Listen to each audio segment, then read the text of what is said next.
तो आज का चैप्टर हमारा अधिगम के लिए मूल्यांकन और अधिगम का मूल्यांकन के बीच अंतर और विद्यालय आधारित मूल्यांकन। तो अधिगम के लिए मूल्यांकन और अधिगम का मूल्यांकन दोनों अलग अलग चीजें। अधिगम के लिए मूल्यांकन और अधिगम का मूल्यांकन, और इसमें एक दो बार क्वेश्चन भी पूछा गया है, तो इसको थोड़ा ध्यान से पढ़ना चैप्टर है क्योंकि ये लेंदी भी और क्वेश्चन भी आते हैं। दो शब्द होते हैं, दो चीजें होती हैं, एक तो होता आकलन और एक होता है मूल्यांकन।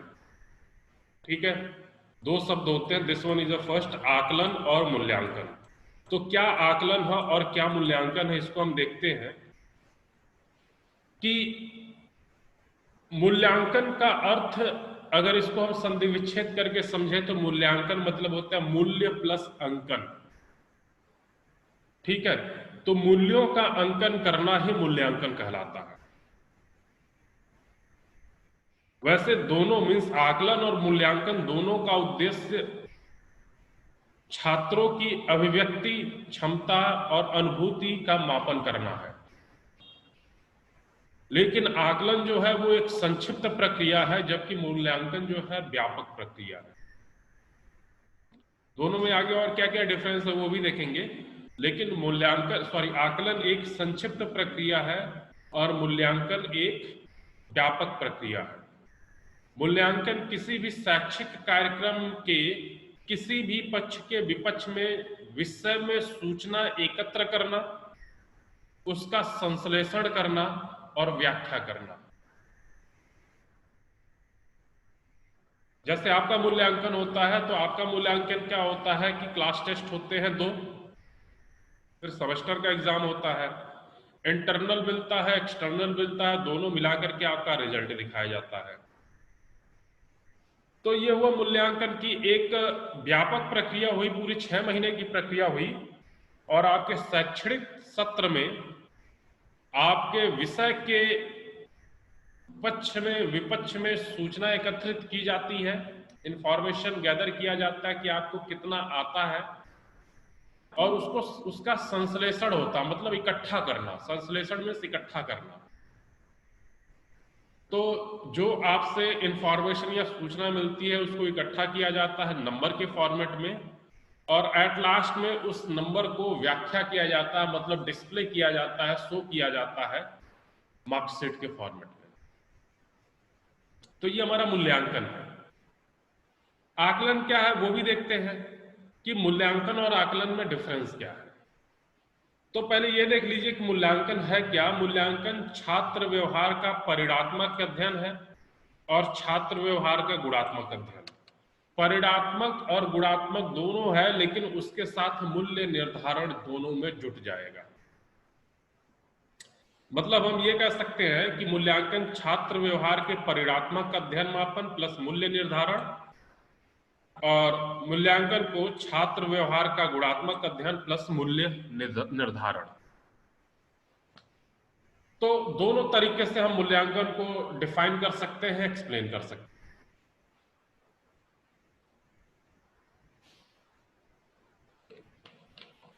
अब आगे देखते हैं कि मूल्य निर्धारण, ये जो दूसरा पक्ष है मूल्य निर्धारण। मूल्य निर्धारण में छात्र को बताया जाता है कि उसके अंकों के आधार पर सभी छात्रों के मध्य उसकी रैंक कहां पर है,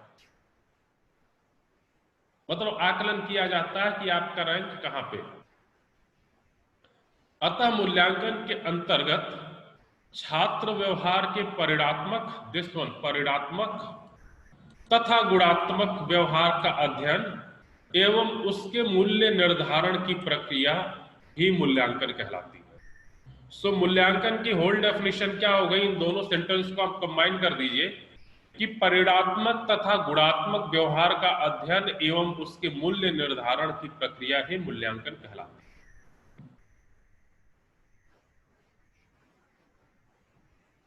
और इसी को हमें डिटेल में पढ़ना है कि अधिगम के लिए मूल्यांकन क्या है और अधिगम का मूल्यांकन क्या है। और उसके साथ एक और जब शब्द जुड़ता है आकलन, कंफ्यूज करने के लिए। 4 ऑप्शन में से आपके पास एक आध ऑप्शन जरूर होगा जहां पे आकलन शब्द यूज किया गया होगा। तो जब तक आपको आकलन और मूल्यांकन दोनों में अंतर नहीं है तो दोनों एक ही शब्द, दोनों का अर्थ एक ही निकलता है, लेकिन विशिष्टता के क्षेत्र में उसका अर्थ अलग अलग हो जाता है। जैसे कि ये कुछ अंतर है आकलन और मूल्यांकन में। तो आकलन एक निदानात्मक प्रक्रिया है, निदान करना। हम लोग आगे पढ़ेंगे हिंदी पैडागॉजी में कि निदानात्मक क्या होता है। तो आकलन एक निदानात्मक प्रक्रिया है, जबकि मूल्यांकन एक निर्णयात्मक प्रक्रिया, निर्णय लिया जा सकता है मूल्यांकन के थ्रू, जबकि आकलन के थ्रू निदान किया जा सकता है। जैसे मैं आपको पढ़ा रहा हूं और पढ़ाते पढ़ाते मैं आपका आकलन भी कर रहा हूं, और आकलन करने के बाद मुझे यह समझ में आ रहा है कि आपका ये पक्ष कमजोर है, तो मैं उसको और अच्छी तरीके से किसी दूसरे नियम से पढ़ाऊंगा ताकि आपको वो चीजें समझ में आ जाए। मीन्स निदान सोचूंगा उसको किस तरीके से निदान कर सकते हैं उसका, तो वो निदानात्मक हुआ। और मूल्यांकन के थ्रू हम निर्णय लेते हैं कि हाँ आप पास हुए या फेल हुए, या आपका इतना नंबर आया, आपका इतना नंबर आया। तो ये मूल्यांकन का पक्ष है जो कि निर्णयात्मक होता है। आकलन जो है सतत प्रक्रिया है, मैं आपको पढ़ा रहा हूं तो कंटिन्यूअस आपका आकलन करूंगा। जब तक आप कोर्स कंप्लीट नहीं कर लेते हैं तब तक आपका आकलन मेरे दिमाग में चलता रहेगा कि कौन क्या समझ रहा है, कौन क्या नहीं समझ रहा है। लेकिन मूल्यांकन अंत की प्रक्रिया है। मैं आकलन कर रहा हूं आपको 4 महीने कोर्स में, उसके बाद जब आप सीटेट का पेपर देने जाओगे और सीटेट का रिजल्ट निकलेगा तो वो परिणाम होगा, तो वो हमारा मूल्यांकन है। मतलब मूल्यांकन अंत की प्रक्रिया है और आकलन आपका कंटिन्यूअस प्रक्रिया है, सतत प्रक्रिया है।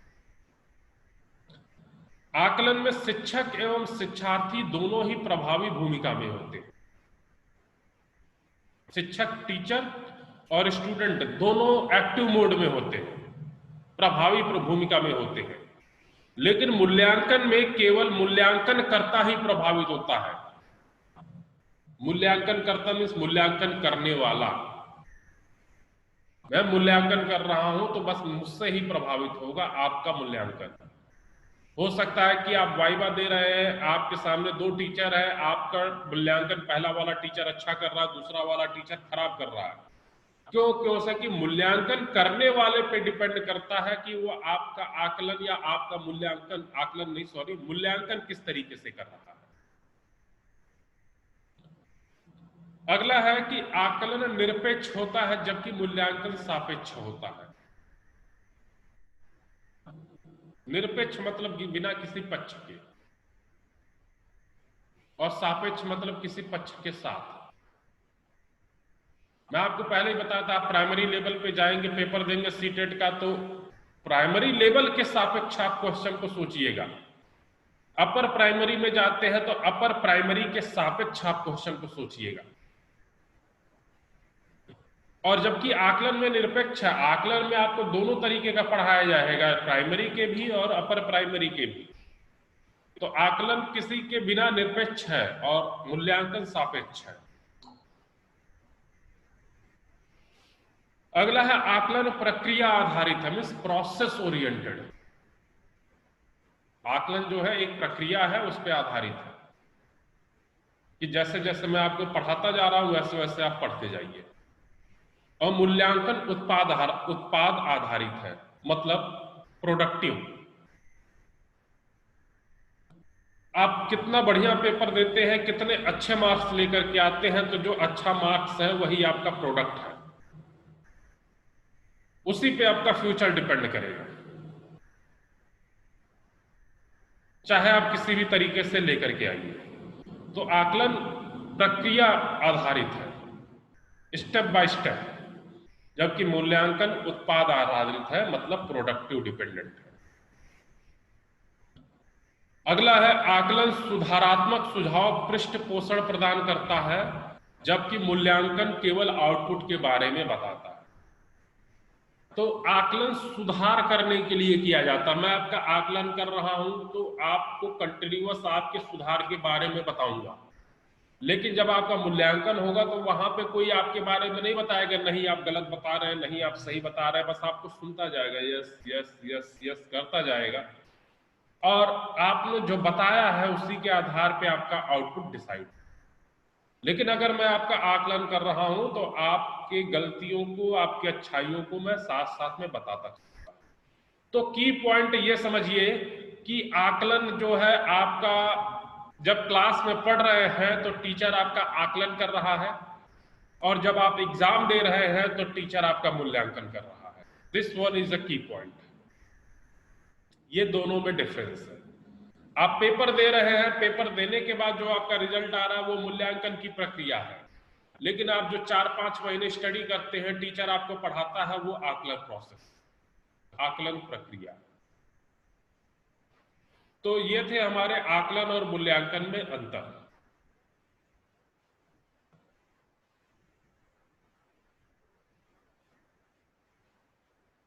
अगला है मूल्यांकन के क्या उद्देश्य हैं।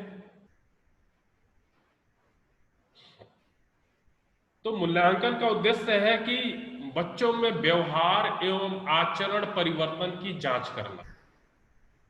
बच्चों का व्यवहार कैसा है, आचरण कैसा है, आचरण में पहले के कंपैरिजन में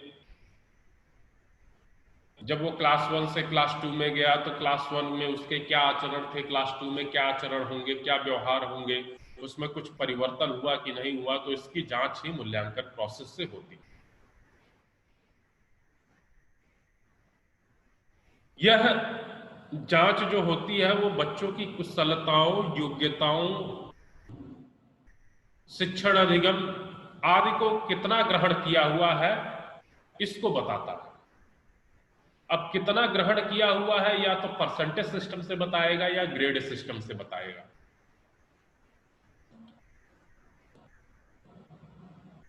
बालक की कठिनाइयों को का निर्धारण करना एवं उनके दोषों को जानना, यह हमारा मूल्यांकन है। उसके बाद उपचारात्मक शिक्षण प्रदान करना। दो शिक्षण, निदानात्मक शिक्षण और उपचारात्मक शिक्षक। कल के लेक्चर में मैंने आपको बताया था, निदानात्मक में हम निदान करते हैं और उपचारात्मक में उपचार करते हैं। और हिंदी पैडागॉजी में हम डिटेल में पढ़ेंगे इनका क्या क्या मतलब होता है। अगला है कि बालकों की चहुमुखी विकास को निरंतर गति प्रदान करना। इसके अध्ययन और अध्यापन दोनों का मापन कर सकते हैं। मूल्यांकन द्वारा प्रायोजन, शिक्षण विधियों की उपयोगिता एवं विद्यालय की समस्त क्रियाओं का अंकन करना मूल्यांकन है। तो ये कुछ उद्देश्य हैं मूल्यांकन के। मूल्यांकन का महत्व क्या है? तो मूल्यांकन का महत्व छात्रों को अध्ययन की ओर अग्रसित करना, छात्रों के व्यक्तिगत मार्गदर्शन में सहायता करना, शिक्षण के उद्देश्य की प्राप्ति में सहायता करना, बच्चों की कमजोरियों को जानने में सहायता करना, बच्चों की प्रगति में सहायता करना और शैक्षिक एवं व्यावसायिक मार्गदर्शन में सहायता करना। तो ये हमारे मूल्यांकन के महत्व है। मूल्यांकन के पद क्या क्या है? तो मूल्यांकन के पद है, मूल्यांकन के उद्देश्य क्या, चयन एवं निर्धारण, उद्देश्य क्या, निर्धारण विश्लेषण, मूल्यांकन प्रविधियों का चयन, मूल्यांकन प्रविधियों का प्रयोग एवं परिणाम निकालना, अब परिणामों की व्याख्या एवं सामान्यकरण करना। मूल्यांकन की प्रकृति क्या है? मूल्यांकन एक सतत प्रक्रिया है, आप लोग जानते ही हैं। तो मूल्यांकन एक सतत प्रक्रिया है। मूल्यांकन शिक्षण प्रक्रिया का एक अभिन्न अंग है। इसका सीधा संबंध शिक्षा के उद्देश्य से है। यह बालकों के परिणामों की गुणवत्ता, मूल्य और प्रभाव एकता के आधार पर उनके भावी कार्यक्रमों का निर्धारण करता है। मूल्यांकन का प्रमुख प्रयोजन व्यवहारगत परिवर्तन की दिशा, प्रकृति एवं स्तर के संबंधों में निर्णय करना है। यह शिक्षा के उद्देश्यों की प्राप्ति की सीमा का निर्धारण करने वाली प्रक्रिया है। तो ये जो मूल्यांकन की प्रकृति, मूल्यांकन के पद, मूल्यांकन के महत्व, ये आपके थ्योरेटिकल पार्ट है। ये सीटेट में इतनी इंपॉर्टेंस नहीं है इन सब चीजों की। क्यों से कि ये आप लोग सब लोग जानते हैं कि मूल्यांकन आप लोग समझ लिए, तो मूल्यांकन का उद्देश्य क्या है, मूल्यांकन की प्रकृति क्या है, आप लोग बचपन से देखते चले आ रहे हैं। ये आपका डीएलएड पॉइंट ऑफ व्यू से इंपॉर्टेंट है कि विस्तृत उत्तरीय, दीर्घ उत्तरीय प्रश्न आ सकते हैं, लेकिन सीटेट के पॉइंट ऑफ व्यू से इंपॉर्टेंट नहीं है, इसलिए इस पे हम ज्यादा फोकस नहीं करेंगे। आता है सतत एवं व्यापक मूल्यांकन। This one is a very important कि सतत मूल्यांकन क्या है और व्यापक मूल्यांकन क्या है। तो सतत को अंग्रेजी में कहते हैं कंटिन्यूअस, लगातार, और व्यापक मतलब होता है कंप्रीहेंसिव। ठीक है, तो सतत और व्यापक मूल्यांकन क्या है उसको समझते हैं। तो अगर बच्चे का मूल्यांकन कंटिन्यूअस चल रहा है, लगातार चल रहा है, तो वो सतत है। और अगर कंप्रीहेंसिव फॉर्मेट में हो रहा है, यानी व्यापक हो रहा है, तो वो व्यापक मूल्यांकन है।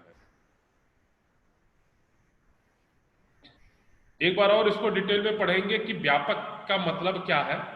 बस अभी इतना समझिए कि सतत मतलब कंटिन्यूअस और व्यापक मतलब होल, पूरा।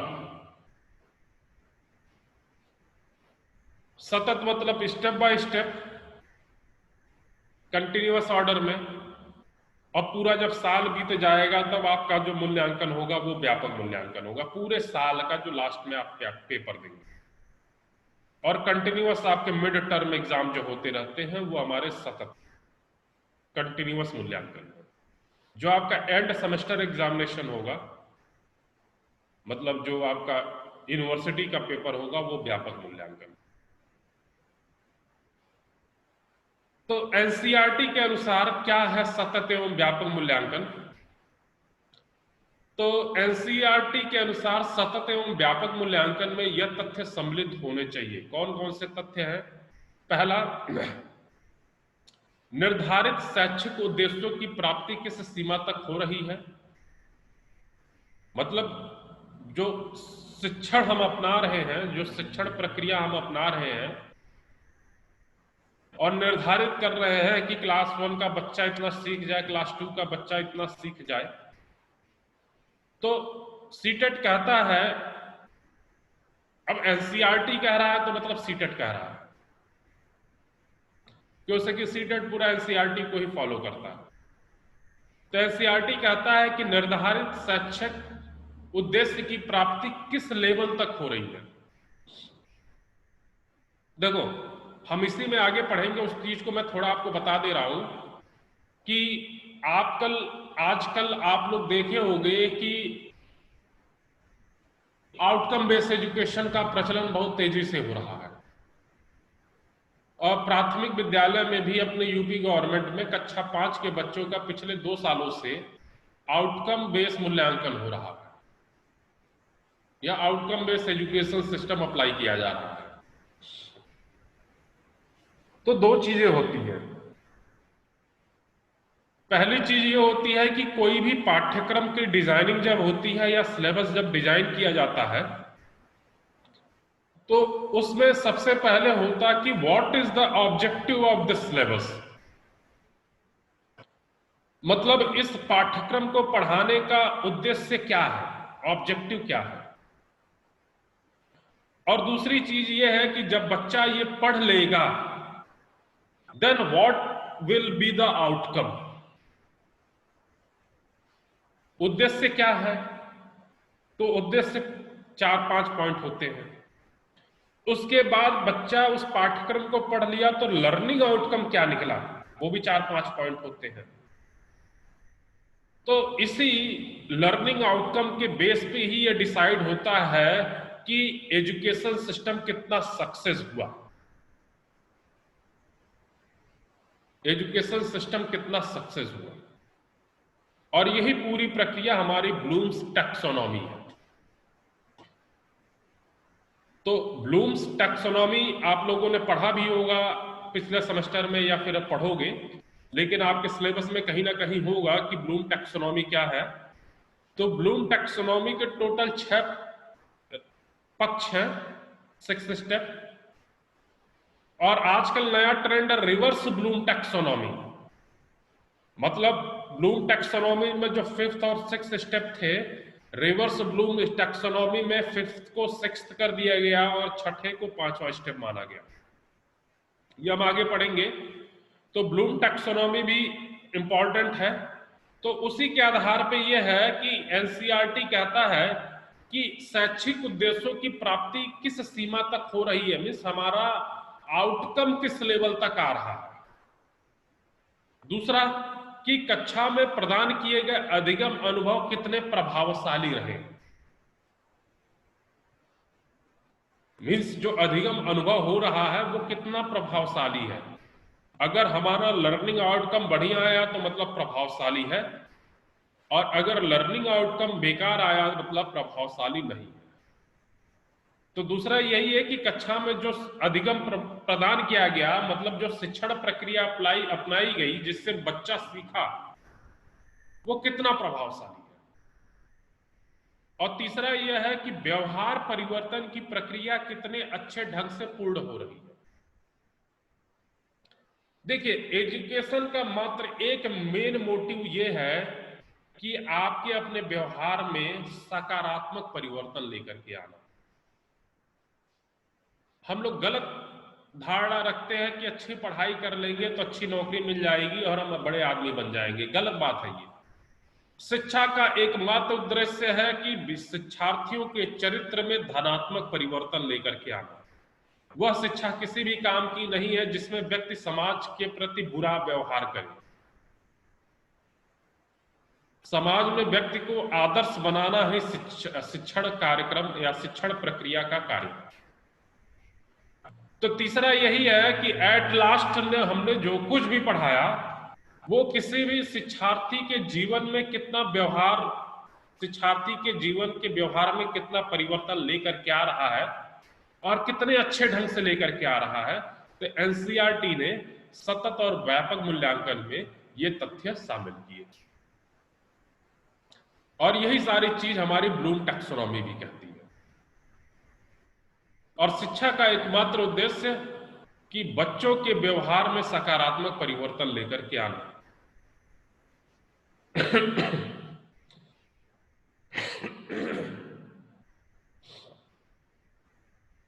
अच्छा, अगली बात आती है कि मूल्यांकन आप कैसे करते हैं। तो आपको पता है कि मूल्यांकन एट लास्ट में होता है, तो एट लास्ट में या तो आपका थियरी होगा या प्रैक्टिकल होगा या ओरल होगा या वाइवा होगा, और ये सारी प्रक्रिया आप लोग जानते हैं। तो हम किसी भी बच्चे का शैक्षणिक मूल्यांकन प्रश्न पत्र द्वारा कर सकते हैं, जो कि आप लोग पेपर देते हो, पास हो जाते हो, तो अगले स्टेप में भी आगे प्रोग्रेस हो जाता है आपका। जब हम प्रश्न पत्र प्यार करते हैं तो उसमें हम प्रश्नों को आधार बनाते हैं। देखिए, एक अच्छे प्रश्न पत्र बनाने की क्या विशेषता है। तो अच्छा प्रश्न पत्र वही होता है जो पूरे पाठ्यक्रम को कवर करे। आगे हम पढ़ेंगे प्रश्नों के प्रकार, लेकिन मैं एक समराइज फॉर्मेट बता रहा हूं। की पॉइंट के फॉर्मेट में आप लोग ये नोट करिएगा कि प्रश्न पत्र इस तरीके से होना चाहिए कि पूरे पाठ्यक्रम को वो कवर कर रहा हो, पूरे सिलेबस को वो कवर कर रहा हो। दूसरा कि प्रश्न पत्र में प्रश्न हमारे बच्चों के लेवल के हिसाब से होने चाहिए। मतलब अगर क्लास 1 का बच्चा है तो क्लास 1 के जो आईक्यू लेवल होता है उसके हिसाब से क्वेश्चन सेट होना चाहिए। क्लास 2 का है तो उसके हिसाब से सेट होना चाहिए। अगर आप अपने आप को तुर्रम खां दिखाना चाहते हैं बीइंग अ टीचर, और क्लास 1 में क्लास 4 लेवल का क्वेश्चन घुसेड़ देंगे, तो ये आपके ऊपर उंगली उठाने की बात होगी कि आप एक अच्छे टीचर नहीं है। क्यों से कि आपको यही नहीं पता है कि प्रश्न पत्र कैसे सेट किया जाता है। बहुत सारे लोग टीचर होते हैं जो बच्चों को ये दिखाने के लिए कि तुम्हें कुछ नहीं आता है, और वो अपने से भी ऊपर, भले से उसका आंसर उनको कहीं से और देख करके पता चला हो, लेकिन वो क्वेश्चन जरूर डालेंगे, क्योंकि उनको अपने आप को सुपीरियर शो करना है। तो आप लोगों ने बड़ा पढ़ा है कि टीचर कोई लीडर नहीं होता, नेता नहीं होता है। टीचर एक सुगम कर्ता होता है। तो वही बात है कि जब हम प्रश्न पत्र से प्यार करते हैं, प्रेम करते हैं, तो उसमें हम प्रश्नों को आधार बनाते हैं।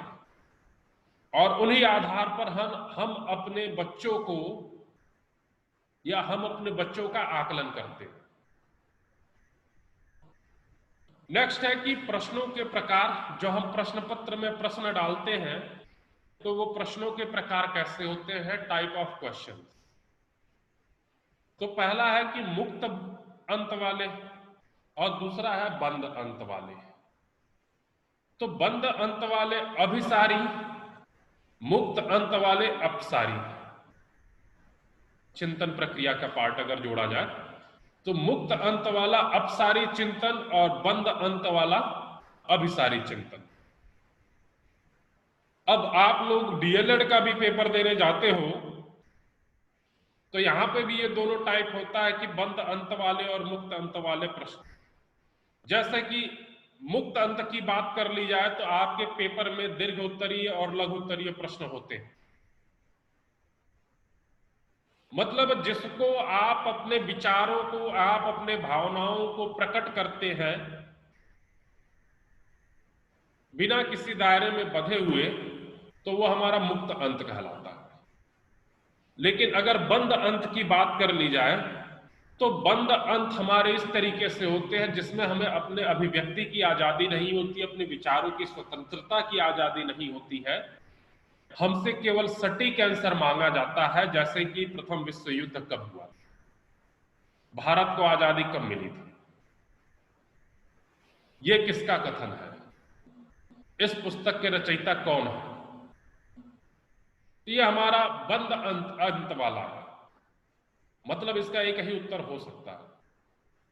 और सीटेट में जितने भी क्वेश्चन देखेंगे आप, तो कोई भी क्वेश्चन, चाहे कोई भी सब्जेक्ट हो, कोई भी क्वेश्चन बंद अंत वाला नहीं होता, मुक्त अंत वाला होता है। आपको अपसारी चिंतन करना पड़ता है, आपको अपसारी चिंतन करना पड़ता है। एक मिनट।